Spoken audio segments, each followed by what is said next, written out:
Are you also securing the president's siblings? Yes po, Your Honor. So, meron kayo naka-assign kay Miss Irene. Yes po, Your Honor. May naka-assign din kayo kay Senator Amy. Honorable Marcos. Yes, maraming salamat kay Senator Lacson. And I think that the discussion of the Coast Guard's integration into the Philippine Navy is a worthwhile debate. And I am grateful that it's been opened. We are aware that Executive Order 477 separated the Coast Guard from the body of the Navy.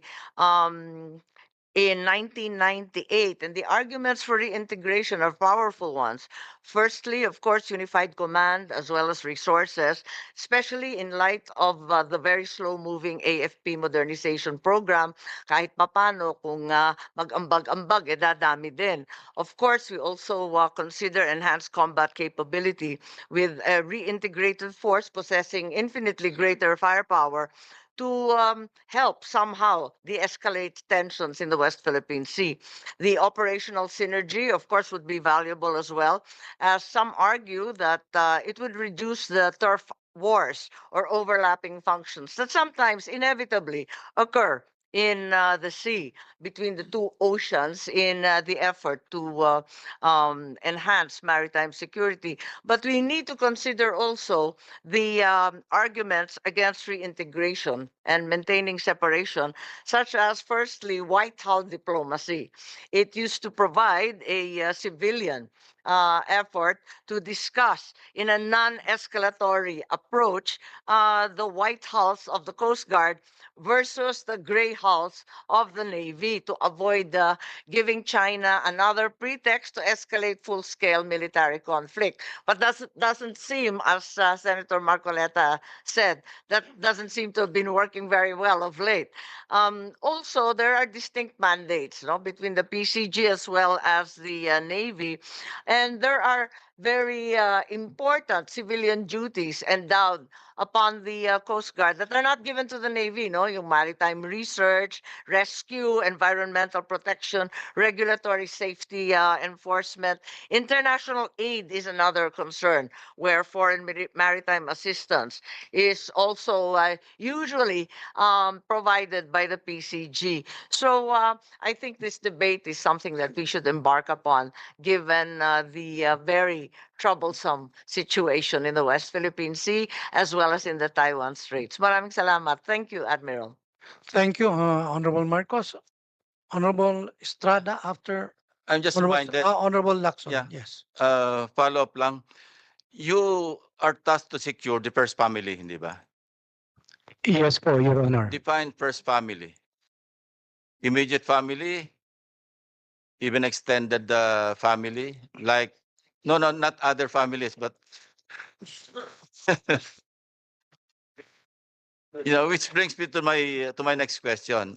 Are you also securing the president's siblings? Yes po, Your Honor. So, meron kayo naka-assign kay Miss Irene. Yes po, Your Honor. May naka-assign din kayo kay Senator Amy. Your Honor, Next question is explain why. Or why not? Your Honor, I can say this out in the open. When I arrived po, third month ko na ngayon, ma'am. Tinanong ko po kung You are Mayroon- the chairman, not yes, Senator Amy. yes po. Yes po. Thank you, Mr. Chair. Mr. Chair, when I arrived 3 months ago, last week of November, I diagnosed the command and I studied the security plans and the close-in protection system of the PSC. And when I checked all the personnel assigned, nakita ko po that there was no personnel assigned to our So, chair. what Your do you intend to do about it now that you're the head of the PSG? Your Honor, it is mandated for us to protect the siblings, and I will talk to the good senator for the preparation of his security. It's a basic function, basic tasking, basic duty of the PSC to secure the siblings. It is not up to the presidential sister, in this case, Senator Marcos, if she needs security or not. Because if something happens to her, it's your responsibility, di ba? Yes po, Your Honor. So how do you intend to go about it now? I will prepare security teams for honor for our good senator. So even if she refuses, you will assign a contingent to secure her. That's the mandate, Your Honor. Tama yung sagot mo. Thank you, Thank you. Mr. Chairman. What if, Thank- Mr. Chair, just one question. Honorable Estrada. What if the president does not allow it? What will you do?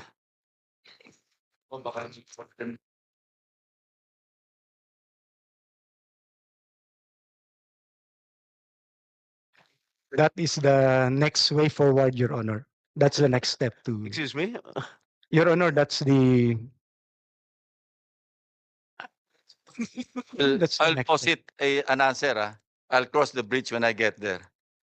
Your Honor, I will cross the bridge when I get there. Okay, that's it. Thank you, Honorable Estrada.